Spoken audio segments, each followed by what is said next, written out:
right. Well, hello, hello, and welcome to another episode of Help Me See.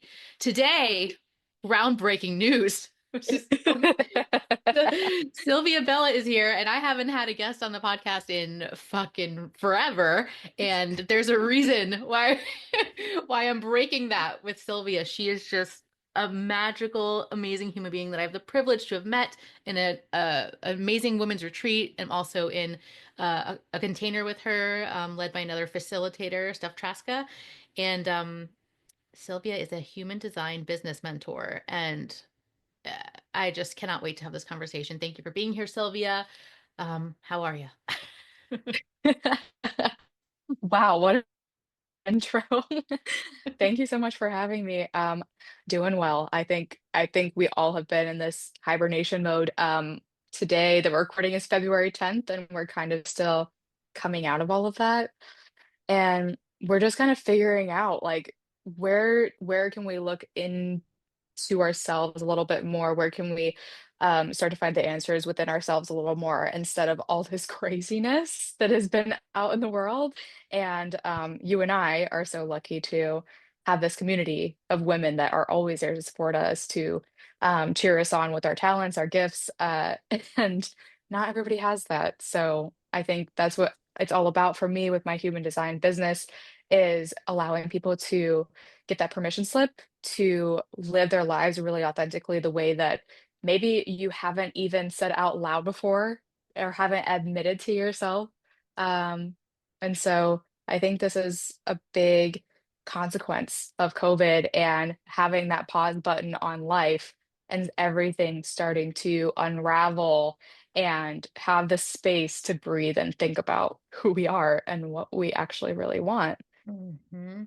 I, when I had first started, when I first got laid off and started my own business, like I remember I had a conversation with someone.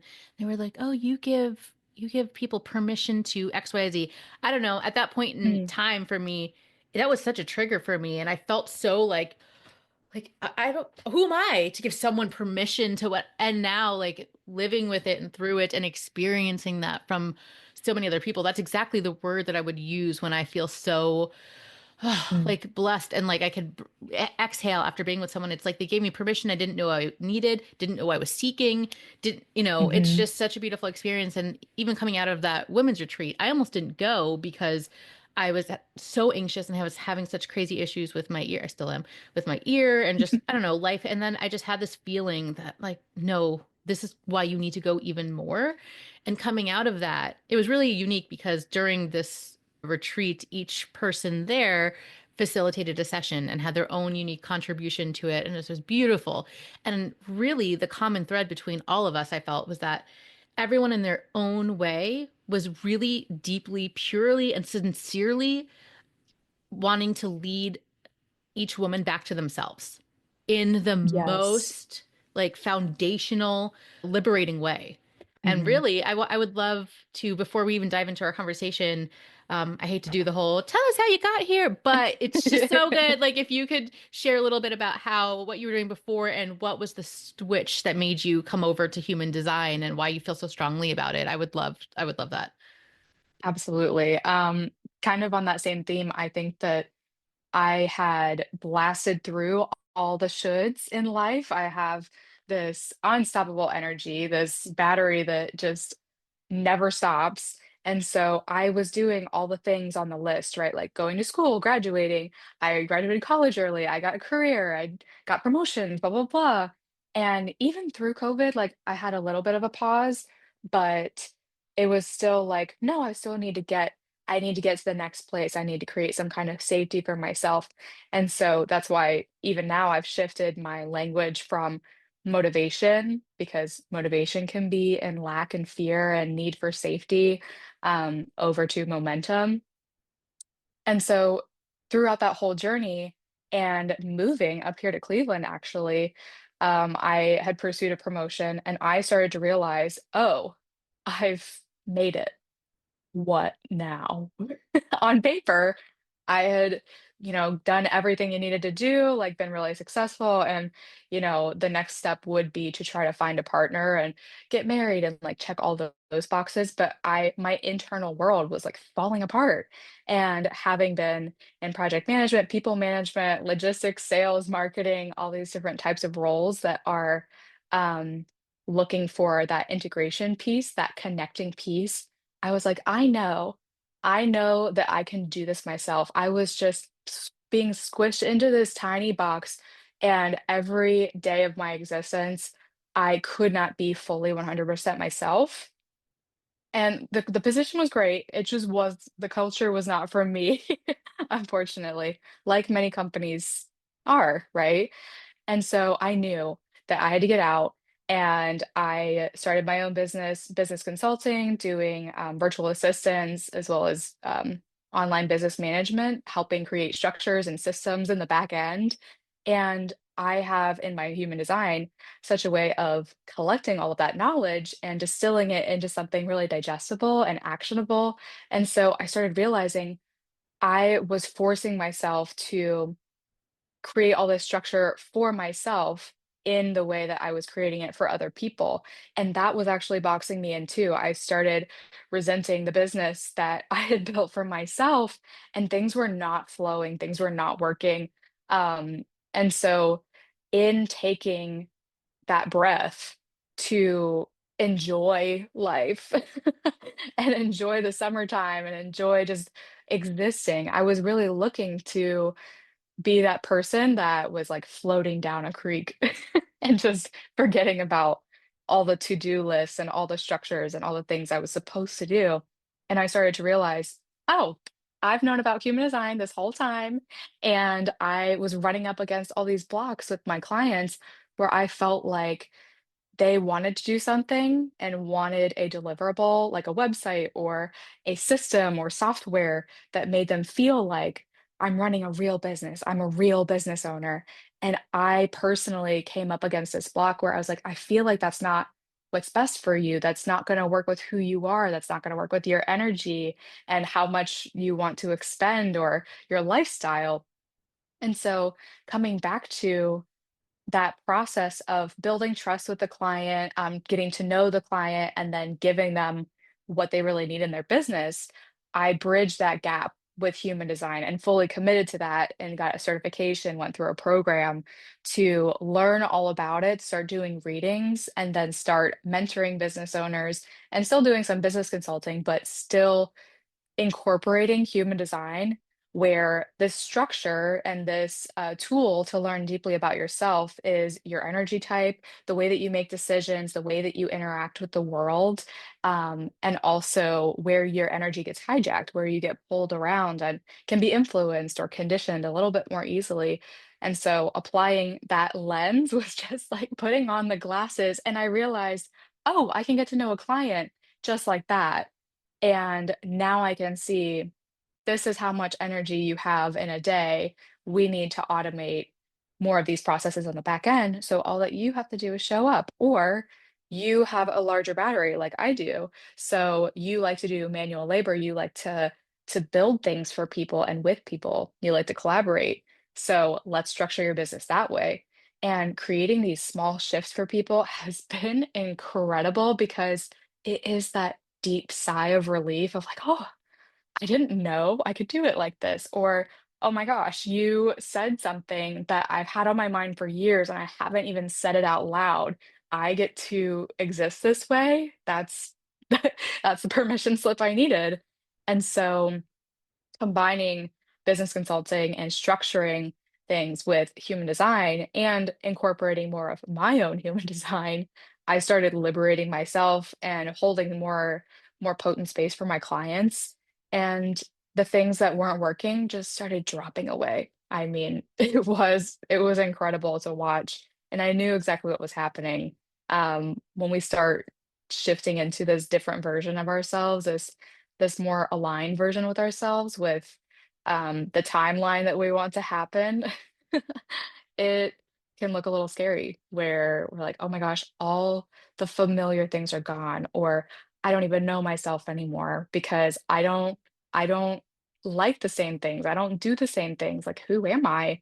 And getting to use your human design as a blueprint for where you get to go, who you get to be, and then enjoying the journey of that rediscovery of self is just like, it's not easy, but it is fun. It can be fun. It's so fascinating and it feels so fucked up to even be like, oh, I'm allowed to exist like this. Like the Yeah. way I am, there's nothing inherently deeply wrong with me. It's like this, Yeah. what we were saying before we hit record, this old world meets new world of like, wait, wait a minute. Like there's so much momentum, like in the way that it's been done for so long up into this point. I mean, like, this is how this should be done. Mhm. And if you struggle here, it's because XYZ. You said, like, my whole Sure. life I've been thinking this about the way I am, and like how human design is so healing that it helps that stuff fall away because it's not as inflated with like all this baggage. It's like you've told yourself a Yeah. story about yourself your whole life until now, and then you read this insanely fucking crazy blueprint you get from putting in this information about yourself. I still don't understand. Like, I would like a little bit more of the background from you because I actually have no Sure. idea, like science and this and that. But one of the biggest things was actually, and I've been aware of human design for a while, but it was only specifically through your website when I downloaded the thing and I redid it just now so I could go back to it. Mhm. Um, one of the, and I self-identified this as through my NLP training. Like I did a neuro linguistic Yeah. programming process, and I got to this point where I realized how deeply like I associated fear with love, and I'm like, oh, that's the thing. That's my problem. I've used fear like this whole time was because I'm programmed by my father, my overprotective father, blah blah blah. Okay, I see it, and I can open my heart to it, and I understand that's how I see more deeply. Okay, but still, it's a fucking problem. And then I did you I did your thing on the website, and my eyes almost fell out of my head because under motivation, it says fear. And then I clicked on it and it says, when you are in the right environment for you and you see the world as you are meant to do, you are driven by the right motivation. And in your case, it is fear. So the right motivation is fear for me, fear of the unknown. That's why you're driven to try to understand everything, to get to the bottom of things, to investigate, to go deeper, always looking to make sense of it all, to feel safe and secure. So I was like, wait a minute. Mind blow. So that's not a defect? And I thought I was already well on this human design train where I'm like, I am the way I'm supposed to be. I still thought fear was like deeply wrong of me, in me. What? What?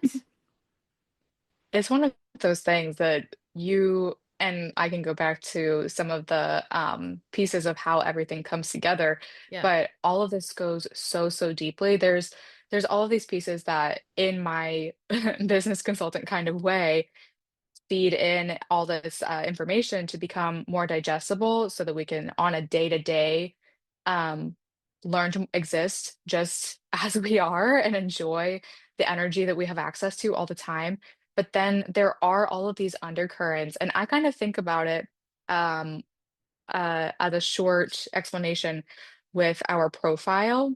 There's two numbers, which are the first one being the conscious. I think about it like a movie where everything is playing out and you see yourself as the main character in the movie, you see yourself interacting with people, but you're going through chronologically and figuring it all out. And the plot happens as it happens. You can't technically skip ahead in your own movie, right?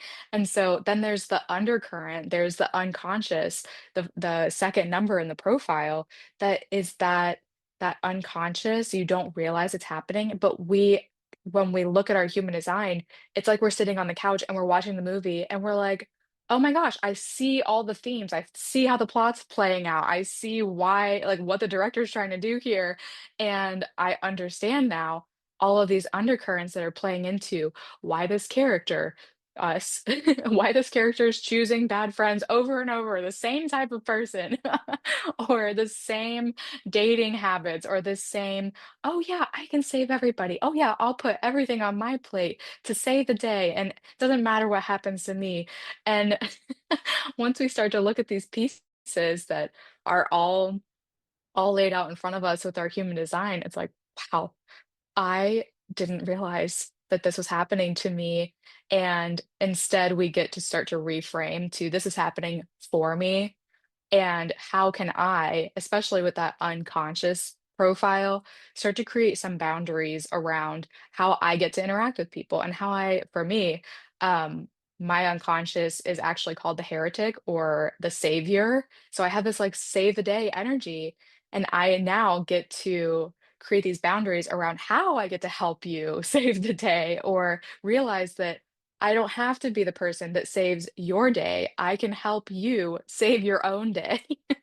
And so we start to realize all these things about ourselves. And it is like, yes, the day-to-day energy, but it starts to unravel all of these things that we've said about ourselves. And I love a session that I was actually in with Steph, where she described how all these little things over our life where we maybe picked it up from someone else or we said it to ourselves, like, you're stupid, you're not smart enough, whatever, we feel it energetically.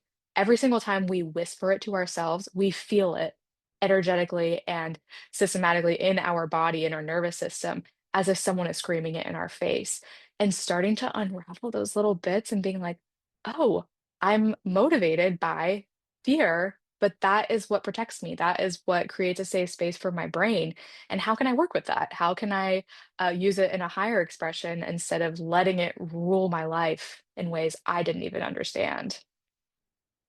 I really resonate with that that example of how you're saying like yeah even if we're just whispering it to itself ourself in that way it energetically is like being screamed at in the face because Steph and I were having that conversation about how like maybe it's not so hilarious to be like I'm just so anxious all the time and scared you know like I'm just an anxious person Right. continuing to deepen that neural pathway around what the lower expression of our truth because it is real it's not like Right. I'm being with myself and feeling that in my body. So I don't want to be denying that and I don't want to be, gaslighting myself, but like it's also, okay, how can that serve me just in the way that you said? Of course, trying to save the day all the time could be extremely draining. How do I place boundaries around how I get to do that? Because I love doing that. It's a craving of mine. It's like in me. And how do I do that in a way that's like self sustaining and preserving and energizing and not in a way that's going to like run me into the ground? In NLP,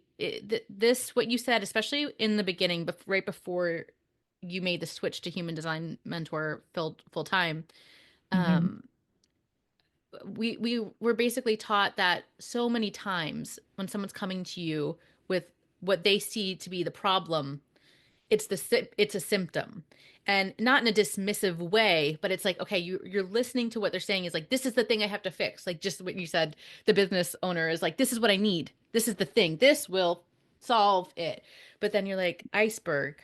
Okay, let me like this full picture so that I can really deeply sustainably serve you rather than plug a Hmm. hole, put a band-aid on that's just going to come undone later on.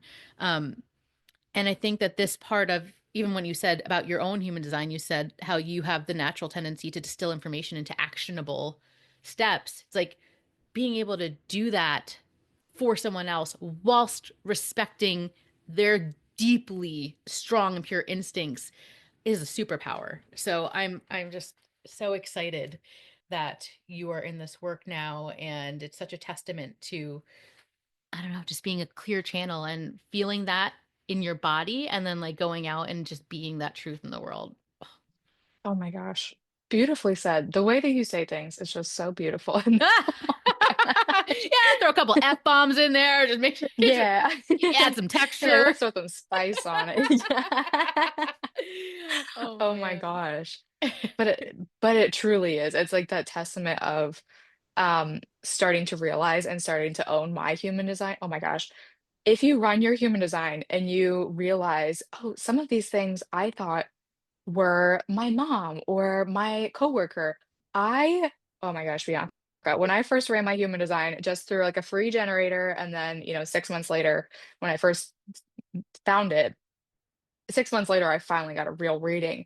But at first, I was looking at it, I was reading it, and I was like, "No, my coworker's a really good project manager. He's the one." I was projecting all of these aspects of myself onto other people and appreciating other people instead of owning how powerful and how magnetic and how amazing I was, how good at my job I was, all of these things. I was like, "Oh."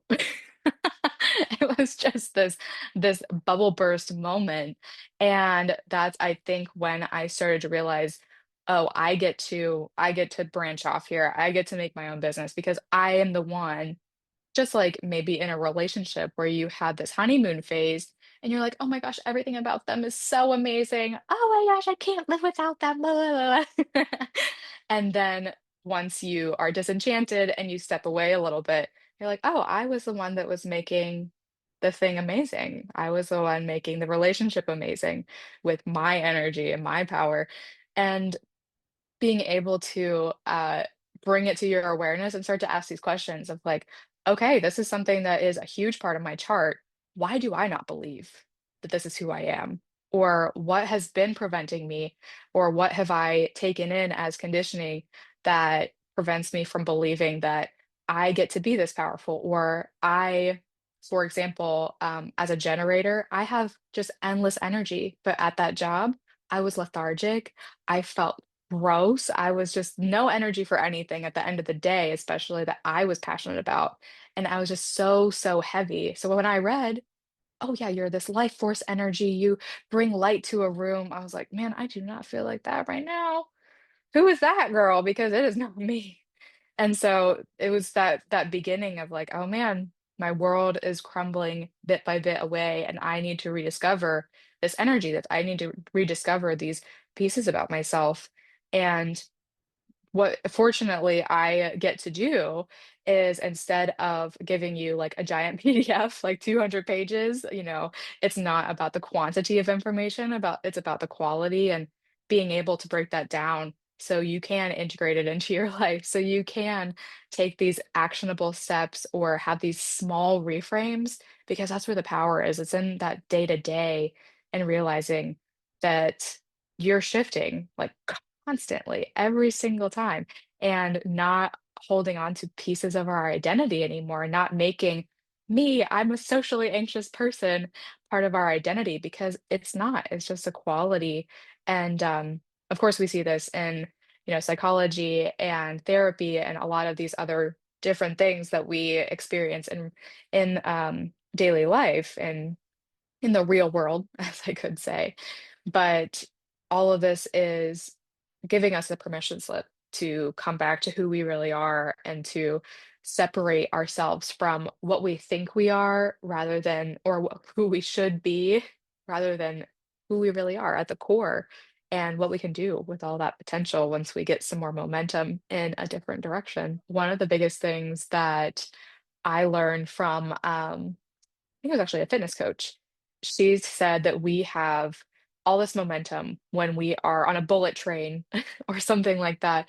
A train is going so, so fast, and we have to slow it down and then stop it and then slowly ramp back up and take it into another direction. It can't just stop on a dime and then immediately go in the other direction.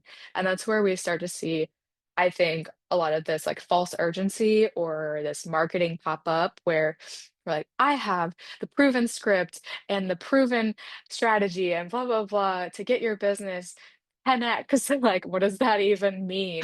For the And exact human that I am. And right. I'm nothing like you. Exactly. And it's like these really quick get rich schemes or whatever. We have all of this marketing that starts to hijack us.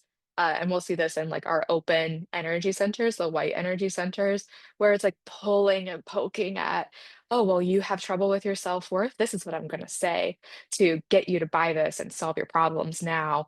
And it is that band-aid. It is that like plugged hole. And us as practitioners, as space holders, as facilitators, as mentors and guides, it's our responsibility to hold ourselves accountable to make sure that yes, we want like sustainable monthly revenue and try to predict our business and things like that, but it's about how do we serve each client to where they're at and in such a responsible way that they feel comfortable, they feel seen and held, and they don't feel squeezed or dependent on you as a coach or facilitator to keep buying more and more of your programs and become dependent instead of actually empowering and giving them the tools that they need to fully grow. And like I was talking to someone the other day on a consult, and I was like, "Well, how do you hold them in the gap when they try to step away from you?" She's like, "I don't. They can end their relationship with me and they can come back when they want to." I was like, "Oh, yeah, girl, you're my type of person." People are on their own journey, and utilizing messaging and running your business in a responsible way goes way farther than trying to have this 10x, 30K month, like all of these vanity metrics. What's really important is being able to support people in a responsible and accountable way. Yeah, it requires such deep trust and conviction in like the exact work that you're doing that you're like, this is just the way it has to be. I remember the first time I worked with a coach that was very much like, it wasn't just a given that you could just enroll in the next thing. It was like, she very much spoke the elephant in the room of like, if I'm doing my job, you don't need me, you want me as like someone to Right. bounce off of. It's not like this dependent, codependent thing. Hold on one second. Cashy baby, I Sure. really need you out of here because you're distracting me in the background. Okay. I'll come out when I'm done, okay? I wish I could be one of those moms that like really doesn't care if their kids in the room, but it's wildly distracting for me. Um, two things were coming up as you were just talking. Overwhelm and energy leaks. It's like Mm, immersing yourself in this level of self validation, self realization, self discovery, self expansion, self expression. It's like, it's so. I remember when I learned about my human design, I was on a layover, a long layover, and I'd never been so happy to have like a block of time where I couldn't do anything, and that was all I was doing because it just goes so deep and there's so much unraveling that happens and then you get so thirsty and you're like, oh my god, I want to change everything right now. Like, oh my god, I'm okay.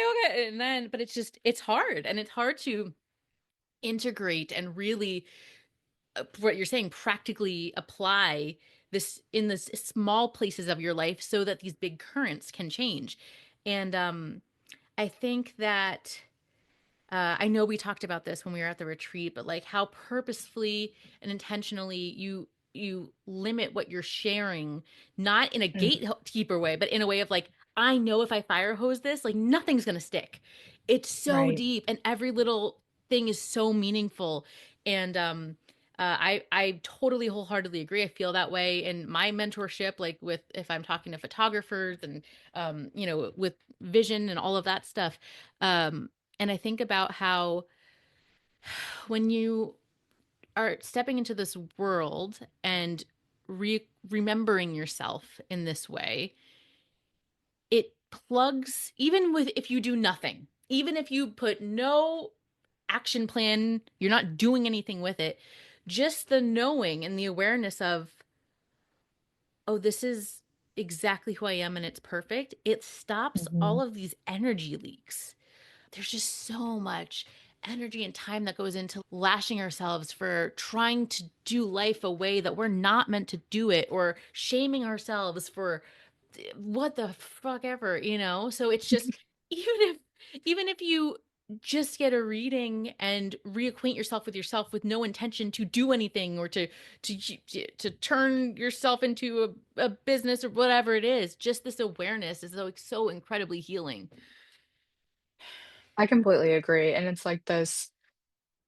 I love that you said that's not it's not just for business. It's for everybody. It's for anybody who wants to get to know themselves deeper and start to unravel. And not everybody is ready to pull back that curtain on like all these different ways that they're creating their own chaos in their life. And it can be, I mean, I'll just say it what it's like world ending for pulling back that curtain taking the red pill, we watched The Matrix last night, and realizing, oh my gosh, I am the one that is allowing these things to happen to me. I was in a space, I was talking to somebody, and we talked about um, actual obstacles and perceived obstacles.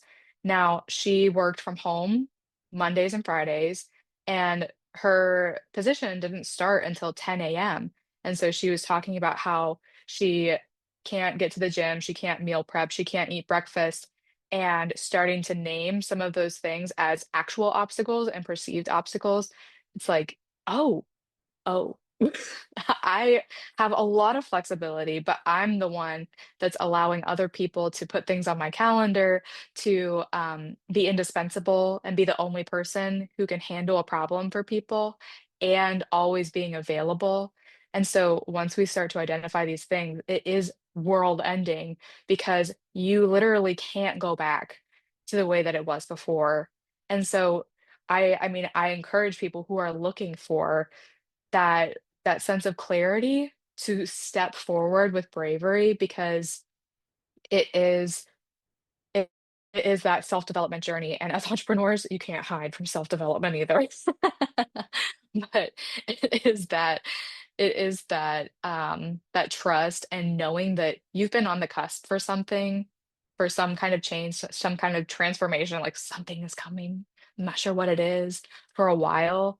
And having that bravery to step up to the door that's leading you to the next chapter, to open it, to peek on what's on the other side. And these are all different phases that you go through, peeking to see what's on the other side, stepping through, seeing everything that's on the other side, and actually fully closing the door behind you.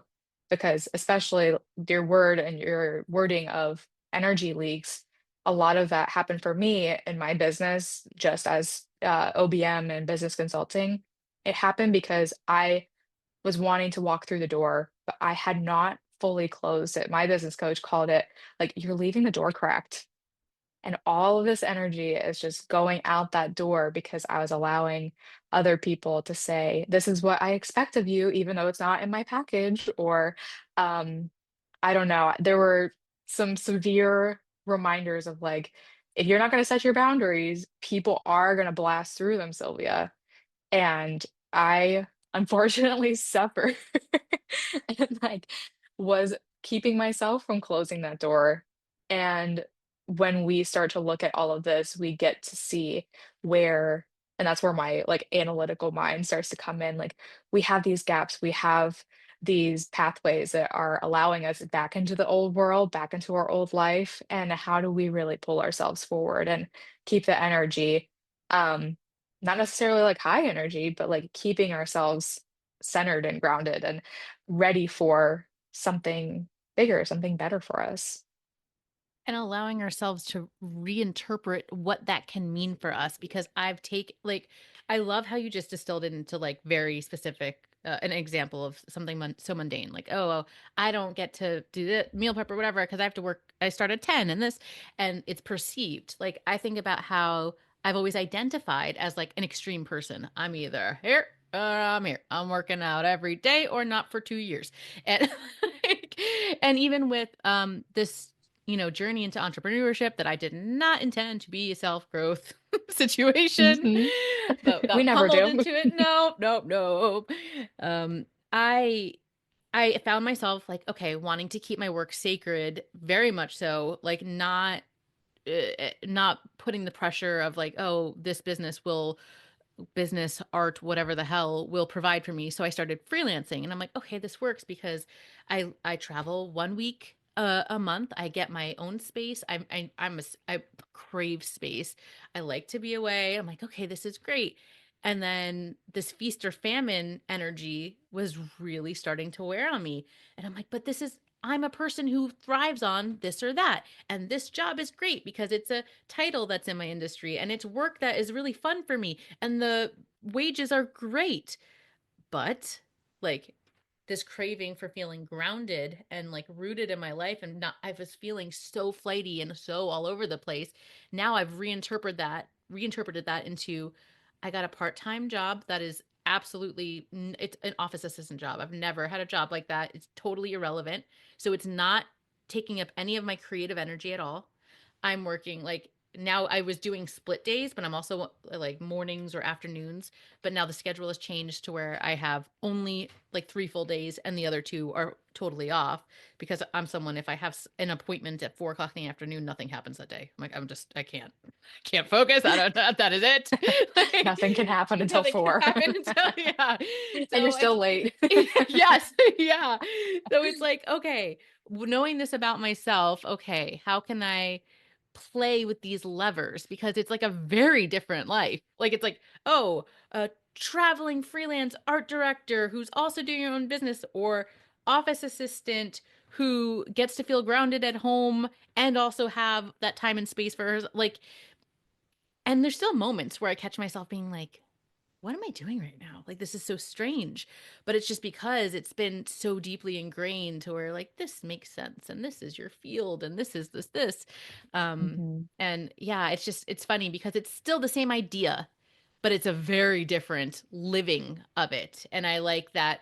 And I know that it took me a long time to see that possibility. And I love that you could be a mirror for someone and be like, okay, I'm seeing this. And you could apply that same container structure wireframe of you in this way as well too. And how does that feel? It's so powerful. Like, even the reframe of, this doesn't have to be my identity, or excuse me, like, your job doesn't have to be your identity anymore. Oh my gosh, how powerful, because now you get to utilize that energy in such a different way and be like, these are things that I'm really good at. This job, or say you have a 9 to 5 and you want to do things in your off time to create this rich inner life, or work on a business, or just bring some kind of creation into existence. You get to start reframing that and be like, this is what I'm good at. I can put this on autopilot, and then I get to save my energy for everything I'm excited about. And that goes, I mean, there's 5 different energy types, so everybody gets to interact with the world in a different way. But the bottom line is, like, if you're not excited about it, what the heck are you doing? If things aren't if things are feeling like you're clawing up the beach and the waves are like pulling you back out, then what is the point? Just flip over and let the waves wash over you, and you get to experience life even in a moment to moment basis in such a different way. Our reality changes in such a drastic way when we start to have these small, small reframes and give ourselves permission again. Mm. Mm. And this just brings me to what we opened with when we first got on before we hit record. When you're like, if you're not enjoying yourself, if you're not like letting yourself be on that ride, what are we doing? We had come together talking about the emotional wave that we're all kind of Yes. on right now. Yes. Want to just speak more to that? Absolutely, absolutely. So there are 50-50. Different people have different things, but when you look at a body graph, in human design, it's going to be on the right-hand side, and the little triangle that's pointing I'm to sorry. the Can we, right. You're before we fine. do that, before we go into that, can you just Fine. high level human design, Yeah. science and astrology and whatever, and then go into that because I feel like I need to frame Absolutely. frame up. No, and this is something that I like to be able to do with my content. So I'm actually doing a little series right now on some human design 101, because I found when I first started doing sessions that we have different kinds of brains, right? We have people who want to understand and be able to look at and see the same things that I'm seeing, because I just show up, I just look at the chart and I'm like, okay, I see this, I see this, I see this. And being able to frame it in a way that makes sense first, like give some logic and structure. So, with a little bit of the history of human design, it is what I would call a self-discovery system that blends ancient wisdom and modern science with all these different modalities to create this energetic blueprint where you get to kind of visualize what is going on with your soul. And so this is how you get to make decisions and interact with the world and really come back to your true self. It's not really like finding your true self. It's always coming home to yourself and finding this place where you feel safe and start to realize, like, oh, this is who I was all along. So it combines astrology, as well as the Chinese I Ching and Kabbalah, as well as the chakra system. And so, with all of that, we also have quantum physics and genetics. And so, with all of these, you're seeing the body graph chart, and you'll see on both sides the astrological signs and placements. And so, you have all the energy centers, the different shapes that create the body graph chart that have come from different chakra influences and how we have also evolved over the years. I mean, we started being as beings, we were in tribes, we were focused on survival, we were focused on taking care of each other, and we didn't have a lot of time to think about, the esoteric. And we were like, all right, the saber-toothed tiger is or is not going to kill me. Like, what can we do about that? And so over time, we've created more safety, more abstract ideas and creations and innovations. And so as a result, we've had more and more access to ourselves. And so we see in our charts 9 different energy centers, and then all of these little gates, these numbers inside correspond to the astrology. And we also have the connections, which are like, if we think of this like a blueprint, a map of a house, we have all the rooms that have different themes, the shapes, the energy centers. We have lights on in those rooms or off. We like lights. We don't use the big light though. And we also have the circuitry, which is like electric, plumbing, and AC that connects it all together. And so all the little circuits, all the lines that connect in different ways are with different energies, and we get to get around other people and start to influence them with our auric bodies, with the energy that we carry around with us all the time. And so that's why sometimes when someone comes into a room, you can feel it before you even turned around because you felt their presence. And so, with this blueprint, with this map of our inner sanctuary, we get to start to understand the influences and the energy that we have access to all the time, how we get to structure our days and our lives and utilize that energy to ration it towards different things that we have natural strengths for. And we get to plug in to other people, so to speak. And I like to say, color each other in with these open energy centers that are white.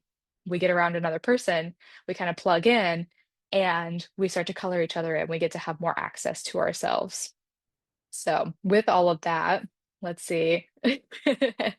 One of those rooms with the emotional wave that I started to speak about is the solar plexus.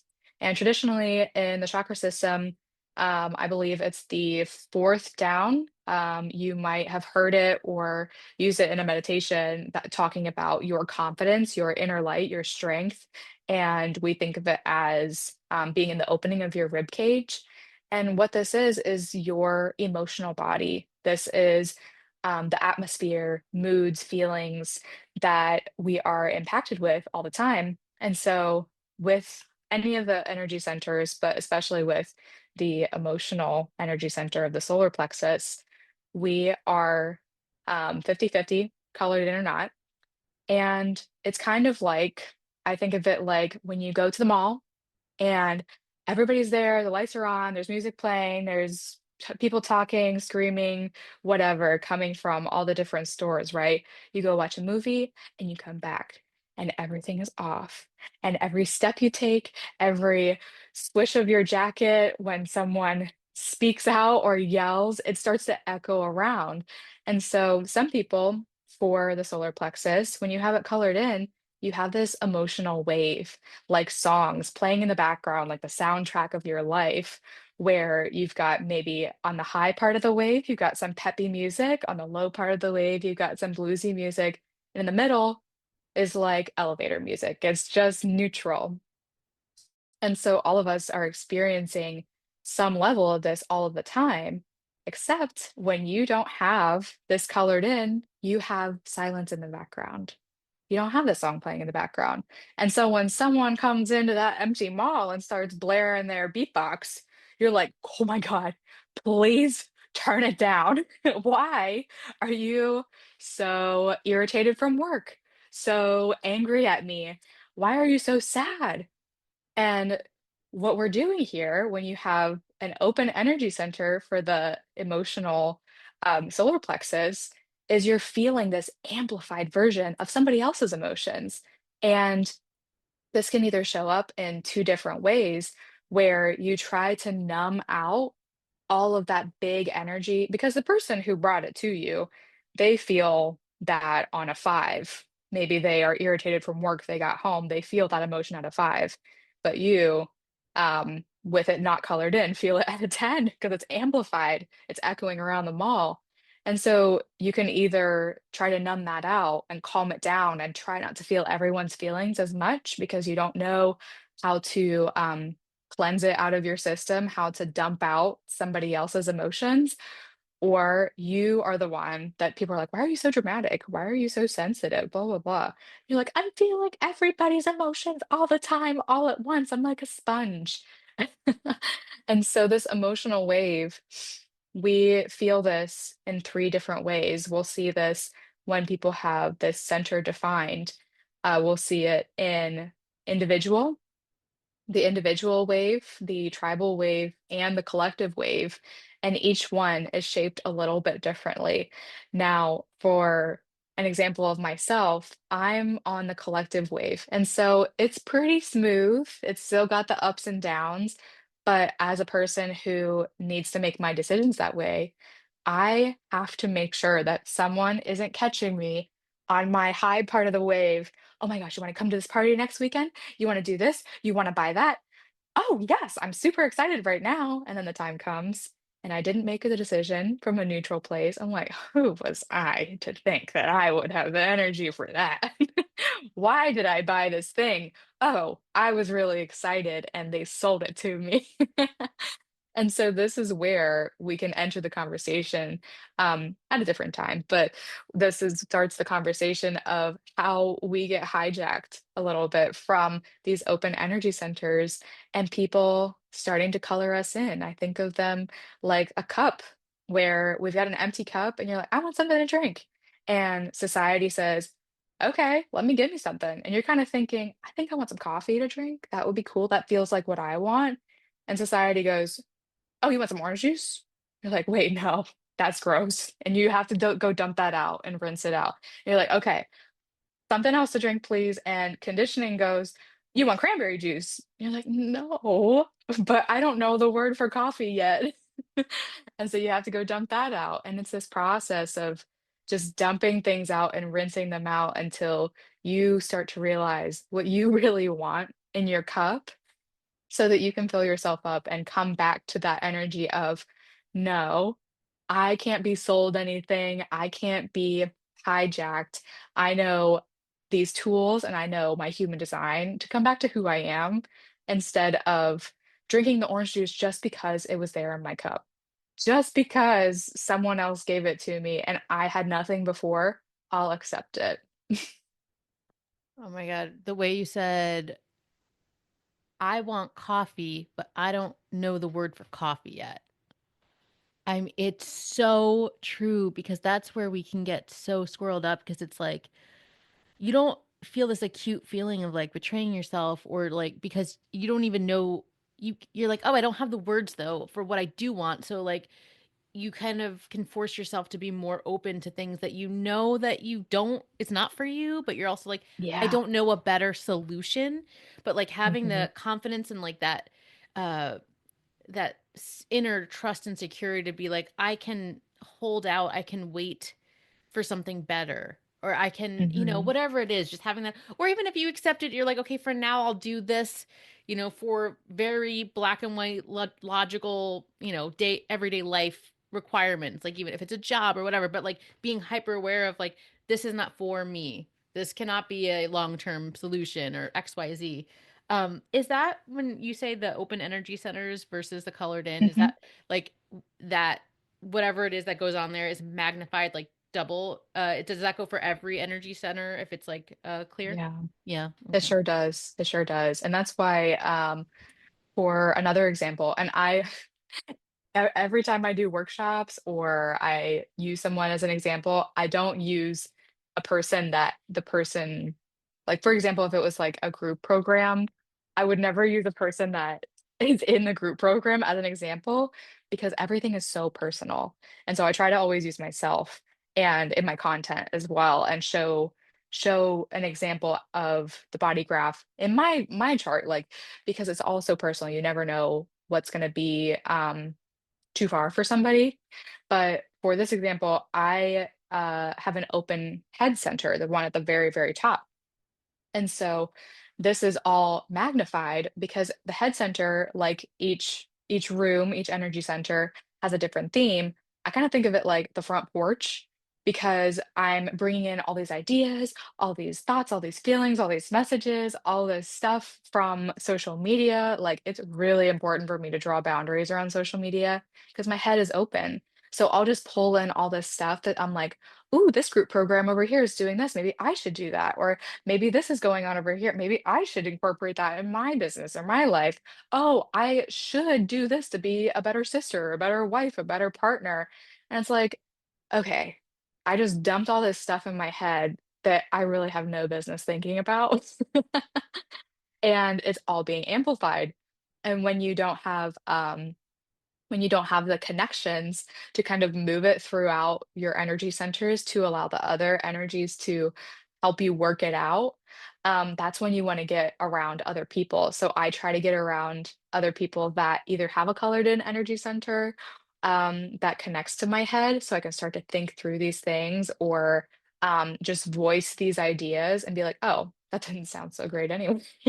It was just echoing around for a long time. I was just giving it a lot of attention, so it seemed like it was important. That's when we have to find these ways to dump out our cup, so to speak, and rinse it out and be like, yeah, that wasn't it. And each energy center has a different theme. Each one is like that. Yeah, I have an open head as well, head and mouth and or throat, whatever. And I Neither just Ajna. recently took Instagram off my phone because it's like because it's like everything could feel so vital. It is like everything is so exciting. I get deeply inspired by so it doesn't feel like so bad at the moment, and it also doesn't feel like so insidious either, but like the once again with the energy leaks and with the confusion and the overwhelm, it's like, oh yeah, I was so close to it that it felt like so big at the time, and now being Right. away from it, I do feel like because I only allow myself to access it on desktop, I find myself like Mm, getting in and getting out. And I do miss like experiencing people there in this way. I've met amazing people on there. I love viewing yeah. art on there, but that knowledge of yourself and it's like this is how I work and just like the way some people are like I'm more likely to be addicted to this. I should probably not play with that. I have an addictive personality or this or that. Hmm. Yeah, it really helps you make more informed, powerful decisions about how you're spending your time, which is the logical, tiny, actionable things, which blooms out and causes huge shifts in a life. Yeah. Absolutely. And I mean, I love the phrase to create more than you consume because Yes. that is Mhm. a huge piece of it, like having something that's open within you and something that's echoing around. And it's really cool. Like we can easily get sucked into social media because yeah, creators are freaking good. We have learned as a society to create really compelling storytelling, really compelling videos and editing, and like everything is so beautiful anymore. And being able to kind of throttle our attention and allow ourselves to enjoy a little bit, but not go over that line, it can be really tough, especially when we know. For example, I have my identity center that is open. So all the time, I think of it like going into the fitting room at the thrift store or something and just putting on this coat and I'm like, "Oh, I saw this from social media. Like, is this me?" And then I'm like, "No, that's kind of small. Like, I'll take it off." And being able to realize like this is not part of who I am or this is not filling the hole that I thought that it would.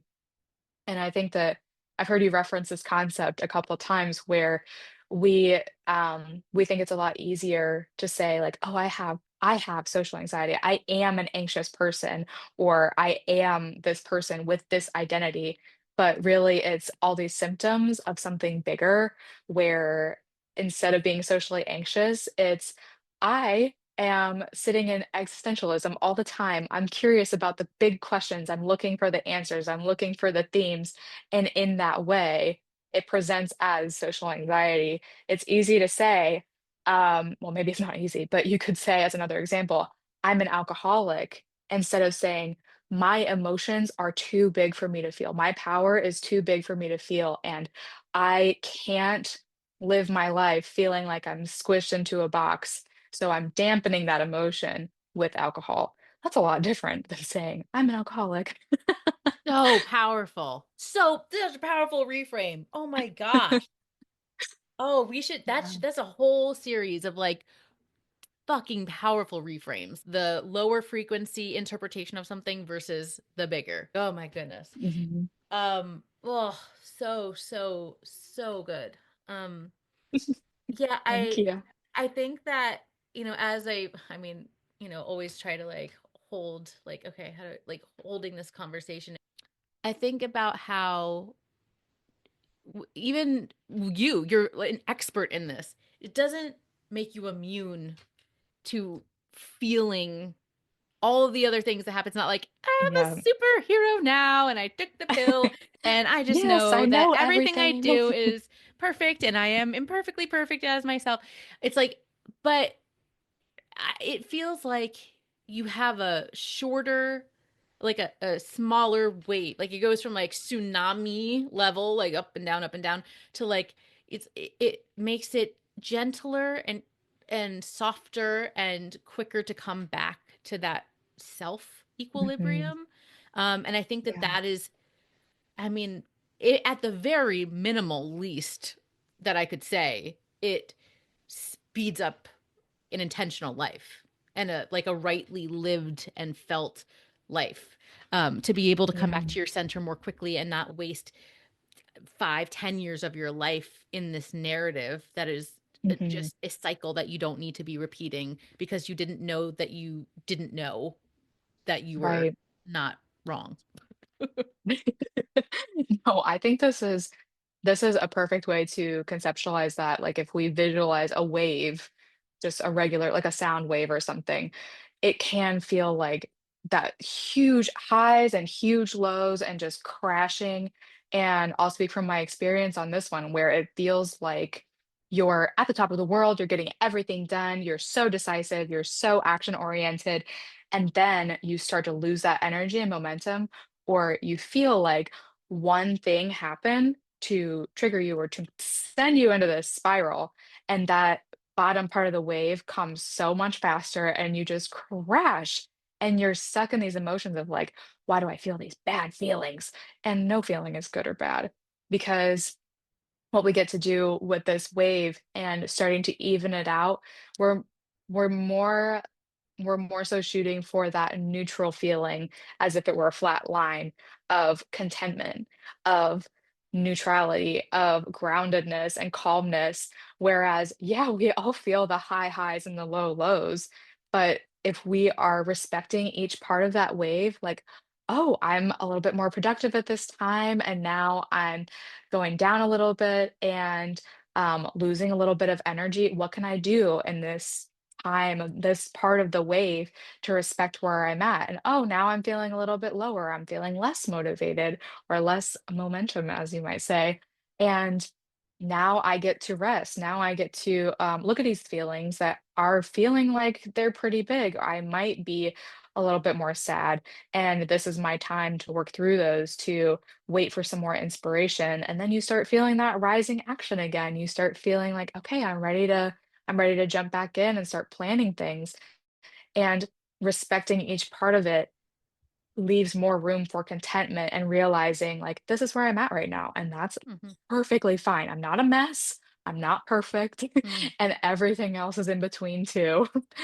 I love the word respect in it, like, and thereby, if respecting each part of that wave, respecting each part of yourself, it's like, okay, when you find yourself in this, like, not or whatever. It's like, okay, wait, how can I respect this part of me? How can I respect where I'm at right now?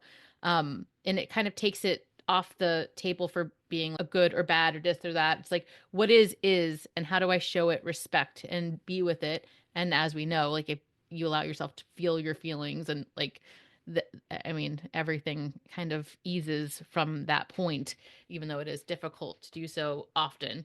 But I love that. How can I respect each nuanced part of me, knowing that it's such an intricate constellation of who exactly I'm meant to be? So if I'm changing that lens of, okay, this has, presented me with XYZ issues and in my life because I've lived with this trait in this way. If I respected this trait about me, what would it look like in how I'm living my life? So, and Mhm. this is the I planned nothing and we end up here. So now I would love for you as we like come to wrap up this conversation. I could talk to you forever. I would love for you to share a little bit more about how you work with people and what you do because that's right. Isn't Mhm. that like the heart of what you're doing and what are you up to? Absolutely. I am all over Instagram. You'll see me posting all sorts of different things and educational things, fun things, whatever, just to learn a little bit more about yourself. And my website has a lot of free resources as well. As you kind of mentioned earlier, there's the free chart that you can run for your human design, and that results in a couple of PDFs. So you can get an introductory report that is super simple. Like you said, it's not it's not gatekeeping the information. It's like this is what is digestible for right now, and then you can go to the next thing and then the next thing and start to integrate it into your life with some digestible steps. And then when people are ready, they can go into a 90-minute human design reading with me, which you can also book through my website or Instagram. And then following that, I do 60-minute strategy sessions to help with that integration. It's more of that goal oriented, like how do I take my lived experience and distill it into some actionable steps so that I can move my business forward. And I do like 60-minute strategy sessions just off the bat, like whenever someone's ready, but it has been so beneficial to have the human design aspect first, or just share a little bit about your human design in the onboarding form. So I know where you're coming from, and you don't get advice. It's like, oh yeah, just hop right into it, or like just get started. It's like, oh well, that's not what your human design says you should do. Um, so being able to first and foremost get a full reading with human design and then learn more about your strategy. And then I also have really flexible mentorship options. So you can bundle calls or you can do the high touch option with multiple calls a month, personalized resources, and Tuesday through Thursday Telegram. So we can chat, voice note, reflect on, share pictures. I have a client that just went to Portugal and she's like, I was thinking about my emotional wave, but also look at this castle. And so we get to stay in touch in a high touch way that feels really supportive while you're integrating all of these things. Um, and then I also have some other things coming. So little workshops, little resources, little, community and merch kind of things coming. So definitely keep an eye out. You're on Substack now too, right? I am now on Substack. Yes. So maybe we could, I haven't done this yet, but maybe we can do like each podcast episode I have as a Substack post as well. And maybe we could do a Yes. collaborator on this one. So you can find Sylvia Mhm. on Substack then. And then what's your Instagram handle? That's at sylbella.co, SYLBBELA.co. And that's also my website. Yes. So please, if your spidey senses are tingling and you're like, oh my gosh, I have to know more, head to the website, download your chart, and just dive into yourself in that way. It is so amazing and rewarding and drink water. Oh my gosh. Or wine. Oh man. Well, Sylvia, thank you so much. This has been an absolute joy. Thank you. Thank you. And I love collaborating. I love hearing everybody's perspectives on different things. So I'm always open to it. Love it. This has been an Awkward Sage production.